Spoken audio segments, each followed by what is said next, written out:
രാജ്യത്ത് ഇന്ന് ഏറ്റവും അധികം അവഗണന നേരിടുന്ന സംസ്ഥാനമാണ് കേരളം. കേന്ദ്ര സർക്കാർ രാഷ്ട്രീയ വൈരാഗ്യം തീർക്കുന്നതിനായി കേരളത്തെ ബോധപൂർവം അവഗണിക്കുകയാണ്. എന്നാൽ ഇത്തരം അവഗണനകളെല്ലാം അതിജീവിക്കാനുള്ള ശേഷി ഇന്ന് കേരളത്തിനുണ്ട്.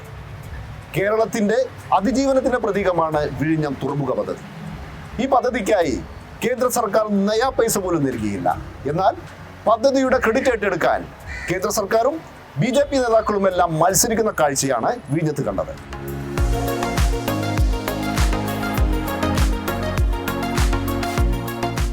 വിഴിഞ്ഞത്തേക്ക് പോകുന്നതിന് മുമ്പ് വയനാട്ടിലേക്ക് പോകാം. ഉരുൾപൊട്ടലിന് ശേഷം പ്രധാനമന്ത്രി വയനാട്ടിൽ ഓടിയെത്തിയപ്പോൾ കേരളം ഏറെ പ്രതീക്ഷിച്ചു. പക്ഷേ ഒരു നയാ പൈസ പോലും കേരളത്തിന് കിട്ടിയില്ല. പ്രകൃതിക്ഷോഭത്തിലും കേരളത്തിന് അവഗണന. ഇതാണ് ആ പട്ടിക. രാജ്യത്ത് ഏറ്റവും അധികം കേന്ദ്ര അവഗണന നേരിടുന്ന സംസ്ഥാനമാണ് കേരളം. എന്നിട്ടും ആ സംസ്ഥാനം അതിവേഗം ആഗോള നിലവാരമുള്ള ഒരു പ്രദേശമായി കുതിക്കുകയാണ്.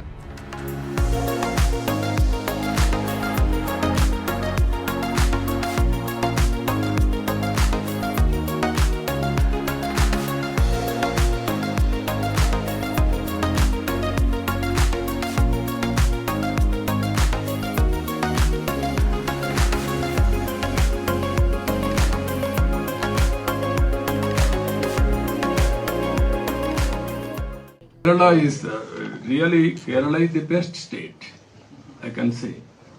Most progressive state, people are settling all over the world. Even today they are more patriotic.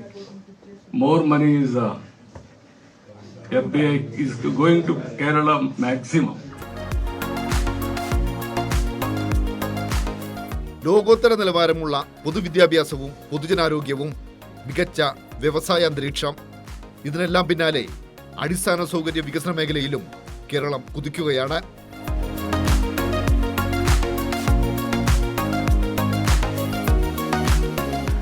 വിഴിഞ്ഞം തുറമുഖ പദ്ധതിക്കായി നയാ പൈസ ചെലവഴിക്കാത്ത സർക്കാരാണ് കേന്ദ്രം ഭരിക്കുന്ന മോദി സർക്കാർ. പക്ഷേ ഇതിന്റെ ക്രെഡിറ്റ് തട്ടിയെടുക്കാനുള്ള തരംതാണ രാഷ്ട്രീയമാണ് തലസ്ഥാനത്ത് BJP നടത്തിയത്.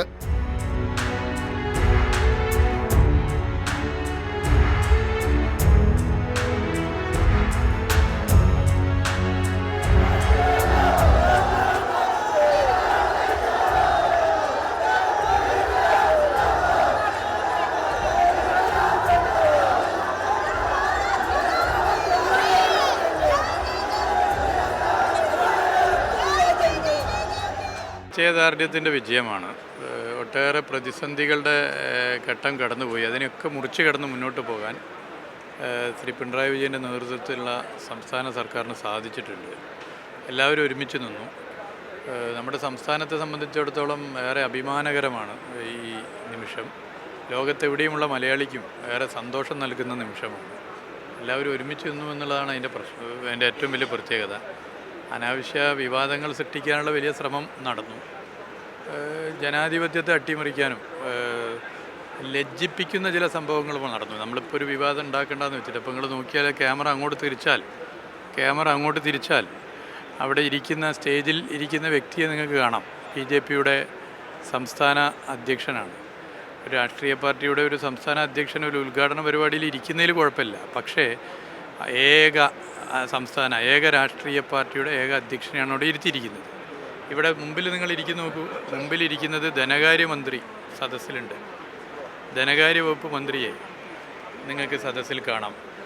മുൻ മന്ത്രിയും CPIMൻ്റെ സംസ്ഥാന സെക്രട്ടറിയുമായ സഖാവ് MV ഗോവിന്ദമാഷ് എൻ്റെ തൊട്ട മുമ്പിലിരിക്കുന്നുണ്ട്. അദ്ദേഹം MLA കൂടിയാണ്. മന്ത്രിസഭയിൽ അംഗമായ നമ്മളൊക്കെ ഇരിക്കുന്നുണ്ട്. അപ്പോൾ വേദിയിൽ സംസ്ഥാന മന്ത്രിസഭയിലെ മന്ത്രിമാരാകെ കയറി ഇരിക്കേണ്ടതില്ല. നിശ്ചയിക്കപ്പെട്ടവർ ഇരുന്നാൽ മതി. അതാണ് അതിൻ്റെ ശരി. അതിൽ നമുക്ക് ആർക്കും ഒരു പരാതിയില്ല. അത് കറക്റ്റ്. എല്ലാവരും വേണ്ട. നിശ്ചയിക്കപ്പെട്ടവർ ഇരുന്നാൽ മതി. എന്നാൽ എങ്ങനെയാണ് പ്രധാനമന്ത്രിയുടെ ഓഫീസ് BJP എന്ന രാഷ്ട്രീയ പാർട്ടിയുടെ സംസ്ഥാന അധ്യക്ഷനെ വേദിയിലിരുത്തുക? സംസ്ഥാന മന്ത്രിസഭയിലെ മന്ത്രിമാർ ഉൾപ്പെടെ സെലക്ട് ചെയ്തിരിക്കുന്നു. അതിൽ ഞങ്ങൾക്ക് ആർക്കും അഭിപ്രായ വ്യത്യാസമില്ല. എന്നാൽ വലിയൊരു ശതമാനം മന്ത്രിമാർ സദസ്സിലിരിക്കുമ്പോൾ ഒരു MLA പോലുമല്ലാത്ത ഒരു രാഷ്ട്രീയ പാർട്ടിയുടെ സംസ്ഥാന അധ്യക്ഷൻ എങ്ങനെയാണ് സ്റ്റേജിലിരിക്കുക? ഇത് മലയാളി ചർച്ച ചെയ്യും. എന്തുകൊണ്ടാണ് കേരളത്തിൽ BJP വളരാത്തത് എന്നുള്ളതിൻ്റെ ഏറ്റവും വലിയ ഉദാഹരണമാണ് ഈ രംഗം. ജനാധിപത്യത്തെ പുച്ഛിക്കുകയും ജനാധിപത്യത്തിന് ലെവലേശം വില കൽപ്പിക്കാതിരിക്കുകയും ചെയ്യുന്നതിൻ്റെ ഏറ്റവും വലിയ ഉദാഹരണമാണ്. മലയാളി പൊറുക്കും. മലയാളിക്ക് പൊറുക്കാൻ പറ്റുന്ന കാര്യമാണോ? ഇതൊരു ശരിയായ രീതിയാണോ? ഇത് പരിശോധിക്കപ്പെടണം. അപ്പോൾ പ്രധാനമന്ത്രിയുടെ ഓഫീസ് ജനാധിപത്യത്തെ അട്ടിമറിക്കാൻ വേണ്ടി നേതൃത്വപരമായ പങ്ക് വഹിച്ചു എന്ന് ഇന്ന് നാട് ചർച്ച ചെയ്താൽ അതിനെ കുറ്റം പറയാൻ വേണ്ടി പറ്റില്ല. പിന്നെ ഇരിക്കുന്ന ആൾ ആലോചിക്കണ്ടേ? അല്പത്തരമല്ലേ ഇതൊക്കെ? അല്പത്തരമല്ലേ? അദ്ദേഹം ആലോചിക്കണ്ടേ? ആ നിലയിൽ ആലോചിക്കണ്ടേ? ഞാൻ ഒരു രാഷ്ട്രീയ പാർട്ടിയുടെ സംസ്ഥാന അധ്യക്ഷനാണ്. എല്ലാ രാഷ്ട്രീയ പാർട്ടിയുടെയും സംസ്ഥാന നേതൃത്വത്തെ അങ്ങനെ സ്റ്റേജിൽ ഇരുത്തിയിട്ടില്ല. ഞാൻ മാത്രമേ ഇരിക്കുന്നു എന്ന് മാത്രമല്ല, സംസ്ഥാന മന്ത്രിസഭയിലെ മന്ത്രിമാരെ പോലും ആരിയ്ക്കണമെന്ന് നിശ്ചയിച്ച് ചിലർ സദസ്സിലും ചിലർ വേദിയിലിരിക്കുന്നു. അങ്ങനെയുള്ളൊരു ഘട്ടത്തിൽ അവിടെ കയറി ഇരിക്കുക. അത് മണിക്കൂറിന് മുമ്പ് അദ്ദേഹം കയറി ഇരിക്കുകയാണ്. ഈ ഇരിക്കുന്ന എന്തിനാ? കാണുന്ന ജനങ്ങളോട് ഞാനാണ് ഇതിൻ്റെയൊക്കെ ആൾ എന്ന് കാണിക്കാനാണ്. ഇത്ര അല്പത്തരം ഇത് കേരളം അംഗീകരിക്കില്ല. അതിൻ്റെ ഏറ്റവും വലിയൊരു ഉദാഹരണം കൂടിയാണ്. അങ്ങനെ നമ്മൾ ഇതും നേടി. ഇത് കേരളത്തിൻ്റെ ദീർഘകാലമായ സ്വപ്നമാണ്. ആ സ്വപ്ന സാക്ഷാത്കാരത്തിൻ്റെ നിമിഷമാണിത്. എല്ലാ രീതിയിലും അഭിമാനകരമായ നിമിഷം. ഇത് നമ്മുടെ രാജ്യത്തിൻ്റെ ഏറ്റവും പ്രധാനപ്പെട്ട പോർട്ടായി മാറുകയാണ്. അതുകൊണ്ട് തന്നെ രാജ്യത്ത് ഏറ്റവും പ്രധാനപ്പെട്ട പോർട്ട് എന്ന് പറയുമ്പോൾ ലോകത്തെ തന്നെ ശ്രദ്ധിക്കപ്പെടുന്ന പോർട്ടുകളിലൊന്നായി ഇന്ത്യയുടെ ഈ പോർട്ട് മാറുകയാണ്. This is not just a new port, but the beginning of a new era that will give Indian trade and logistics a stronger global presence. ഇനി വിഴിഞ്ഞം പദ്ധതിയിൽ എന്താണ് മോദി സർക്കാരിന്റെ പങ്ക്? ഒന്നാം ഘട്ടത്തിനായി ആകെ ചെലവ് 8,867 കോടി രൂപ. സംസ്ഥാന സർക്കാർ വിഹിതം 5,595 കോടി. അദാനി ഗ്രൂപ്പിന്റെ വിഹിതം 2,454 കോടി. കേന്ദ്ര സർക്കാർ നൽകുന്നത് 817 കോടിയുടെ VGF കടം കേരളം തിരിച്ചടയ്ക്കണം. അഥവാ വിഴിഞ്ഞം തുറമുഖ പദ്ധതിക്കായി മോദി സർക്കാർ തരുന്നത് വട്ടപൂജ്യം. എല്ലാവർക്കും എൻ്റെ നമസ്കാരം. ओरिकल कुड्डे श्री अनंत पद्मनाभ पांडे मणिलेक वरान साध तीर्थ दिल एनिक അതിയായ സന്തോഷമുണ്ട്. തിരുവനന്തപുരം അനന്തപത്മനാഭന്റെ മണ്ണല്ല, ഇത് മനുഷ്യരുടെ മണ്ണാണ്. അയ്യങ്കാളി, ശ്രീനാരായണ ഗുരു, വക്കം അബ്ദുൽ ഖാദർ മൗലവി എന്നിങ്ങനെ നിരവധി ധീരദേശാഭിമാനികൾ, കമ്മ്യൂണിസ്റ്റുകാർ, ഇവരെല്ലാം നടത്തിയ പോരാട്ടങ്ങളാണ് ഈ മണ്ണിനെ മനുഷ്യരുടെ മണ്ണാക്കി മാറ്റിയത്. ഈ ചരിത്രമൊന്നും നമ്മുടെ പ്രധാനമന്ത്രി നരേന്ദ്രമോദിക്ക് അറിയില്ല.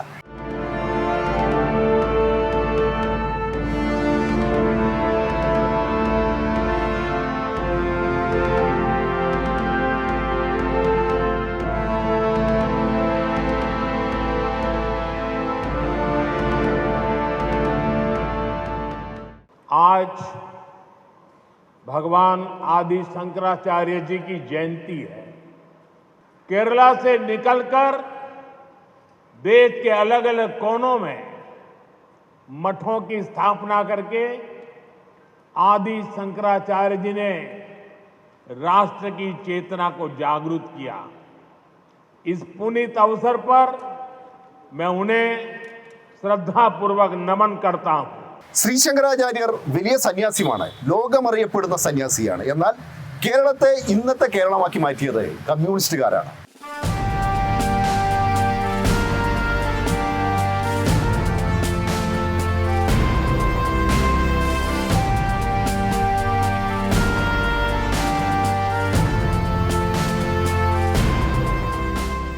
हमारे मुख्यमंत्री जी से भी मैं कहना चाहूंगा,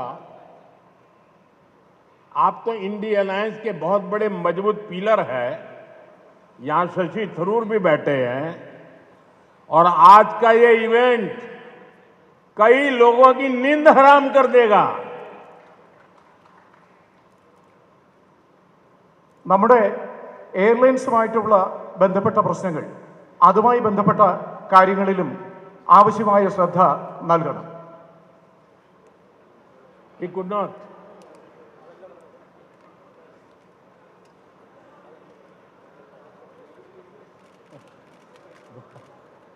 वाल मैसेज चला गया जहां जा रहा था. നരേന്ദ്രമോദിയുടെ വിമർശനം രാഹുൽ ഗാന്ധിക്കെതിരെയാണ്. എന്നാൽ ഈ രാഹുൽ ഗാന്ധിയും മോദിയും തമ്മിൽ ഒരു അന്തർധാരയുണ്ട്. എന്താണ് ആ അന്തർധാര എന്നറിയണമെങ്കിൽ ഇലക്ട്രൽ ബോണ്ടുകളിലേക്ക് നോക്കിയാൽ മതി. കോൺഗ്രസിന്റെ തന്നെ പ്രമുഖ വ്യക്തികൾ, വക്താക്കൾ BJPക്ക് 170 കോടി രൂപ ബോണ്ട് കൊടുക്കുന്ന നില ഉണ്ടായിട്ടുണ്ട്. ഇതെല്ലാം വിചിത്രമായ സംഭവമല്ലേ? കോൺഗ്രസിന്റെ പ്രമുഖ നേതാക്കൾ ഉൾക്കൊള്ളുന്ന ഒരു കുടുംബത്തിൻ്റെ സംരക്ഷണത്തിന് വേണ്ടി BJPക്ക് 170 കോടി രൂപ ബോണ്ടായിട്ട് കൊടുത്തു എന്നുള്ള കാര്യം ഇപ്പോൾ പുറത്തു വന്നല്ലോ. ഞാൻ പേരൊന്നും പറയാൻ ഉദ്ദേശിക്കുന്നില്ല, നിങ്ങൾക്കെല്ലാം അറിയുന്ന പേര് തന്നെയാണ്. അപ്പോൾ യഥാർത്ഥത്തിൽ എന്തൊക്കെയാണ് നടന്നുകൊണ്ടിരിക്കുന്നത് എന്നുള്ളതിലൊരു വിചിത്രമായ കാര്യമാണ് ഞാൻ ഇവിടെ പറഞ്ഞു വെച്ചത്. ഇലക്ട്രൽ ബോണ്ടുകളെ ഇടതുപക്ഷം എതിർക്കാൻ ഒരു കാരണമുണ്ട്. ഇലക്ട്രൽ ബോണ്ട് എന്നാൽ അഴിമതിയാണ്. ഇക്കാര്യം സുപ്രീം കോടതിക്ക് ബോധ്യപ്പെട്ടു. അങ്ങനെ സുപ്രീം കോടതി ഇലക്ട്രൽ ബോണ്ട് റദ്ദാക്കി.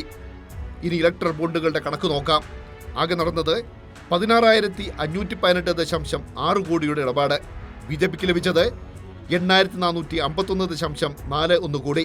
കോൺഗ്രസിന് ലഭിച്ചത് 1,951.7 കോടി. ഇനി BJP കോൺഗ്രസ് അന്തർധാര എന്തെന്നറിയണമെങ്കിൽ റോബർട്ട് വാദ്രയുടെ ഇടപാടുകളിലേക്ക് പോകണം. രണ്ടാം UPA സർക്കാർ ഭരണം നടത്തുന്ന കാലം. രാഹുൽ ഗാന്ധി കോൺഗ്രസിൽ പിടിമുറുക്കി. ഒപ്പം പ്രിയങ്കയുടെ ഭർത്താവായ റോബർട്ട് വാദ്ര പ്രധാന ദല്ലാളായി വളർന്നു. റിയൽ എസ്റ്റേറ്റ് ആയിരുന്നു വാദ്രയുടെ പ്രധാന മേഖല. 2008 ഹരിയാനയിലെ ഗുഡ്ഗാവിൽ റോബർട്ട് വാദ്ര 7.5 കോടി രൂപ കൊടുത്ത് 3.5 ഏക്കർ കൃഷിഭൂമി വാങ്ങി. ഹരിയാന അന്ന് ഭരിച്ചിരുന്നത് കോൺഗ്രസ് ആയിരുന്നു. ഭരണസ്വാധീനം ഉപയോഗിച്ച് കൃഷിഭൂമി വ്യവസായ ഭൂമിയാക്കി മാറ്റി. പിന്നാലെ ഇതേ ഭൂമി 58 കോടി രൂപയ്ക്ക് DLFന് മറിച്ചു വിറ്റു. ക്രമക്കേട് ആരോപിച്ച് അന്ന് BJP സമരങ്ങൾ സംഘടിപ്പിച്ചു. ഹരിയാനയിൽ ഭരണമാറ്റമുണ്ടായി. BJP അധികാരത്തിൽ വന്നു. 2018 ഭൂമി ഇടപാടിൽ ക്രമക്കേടുകൾ ഉയർത്തിക്കാട്ടി വാദ്രയ്ക്കും DLFനുമെതിരെ ഹരിയാന BJP സർക്കാർ കേസെടുത്തു. ഇനിയാണ് ട്വിസ്റ്റ്. കേസിൽ നിന്ന് രക്ഷപ്പെടാനായി വൻതുക കോഴ നൽകണം. ഇതിനായുള്ള എളുപ്പവഴിയാണ് ഇലക്ട്രൽ ബോണ്ട്.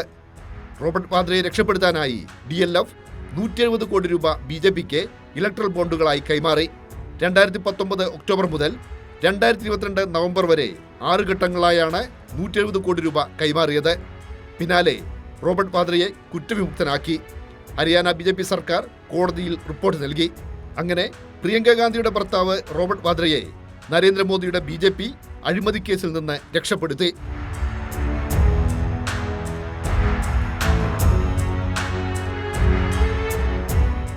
जब हमारे पोर्ट मिनिस्टर अपना भाषण दे रहे थे तो उन्होंने कहा, अदानी का उल्लेख करते हुए उन्होंने कहा कि हमारी सरकार के पार्टनर एक कम्युनिस्ट गवर्नमेंट का मंत्री बोल रहा है प्राइवेट सेक्टर के लिए कि हमारी सरकार का पार्टनर, ये बदलता हुआ भारत है. സ്വകാര്യവൽക്കരണത്തെ കമ്മ്യൂണിസ്റ്റുകാർ ഒരിക്കലും തള്ളിപ്പറഞ്ഞിട്ടില്ല. കോർപ്പറേറ്റുകളുടെ കുത്തകവൽക്കരണമാകുന്നിടത്താണ് സ്വകാര്യവൽക്കരണം അടിസ്ഥാന വികസനത്തിന് വിഘാതമാകുന്നത്. നവ ഉദാരവൽക്കരണത്തിന്റെ ഭാഗമായുള്ള സ്വകാര്യവൽക്കരണം രാജ്യത്ത് അസമത്വം വർദ്ധിപ്പിക്കുന്നു. 2014 മെയ്യിൽ രാജ്യത്തെ ശതകോടീശ്വരന്മാരുടെ എണ്ണം 63. 2024 ശതകോടീശ്വരന്മാരുടെ എണ്ണം 259. 2014 മെയ്യിൽ രാജ്യത്തെ തൊഴിലില്ലായ്മ നിരക്ക് 5.44%. 2024 തൊഴിലില്ലായ്മ നിരക്ക് 8.7. രാജ്യത്തെ 23 കോടി പേർ ദരിദ്രരാണ്. അതിസമ്പന്നരായ 1% കൈകളിലാണ് രാജ്യസമ്പത്തിന്റെ 40%.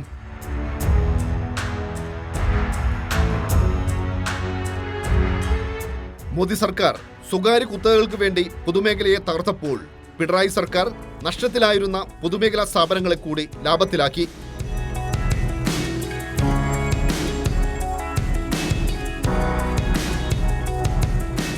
കേരളത്തെ വളർത്താനല്ല, തകർക്കാനാണ് മോദി സർക്കാർ ശ്രമിച്ചത്. പക്ഷേ കേരളം തളരുകയല്ല, വളരുകയാണ്. ആ വളർച്ചയുടെ ക്രെഡിറ്റ് എടുക്കേണ്ട ഗതികേടിലാണ് BJP നേതാക്കൾ.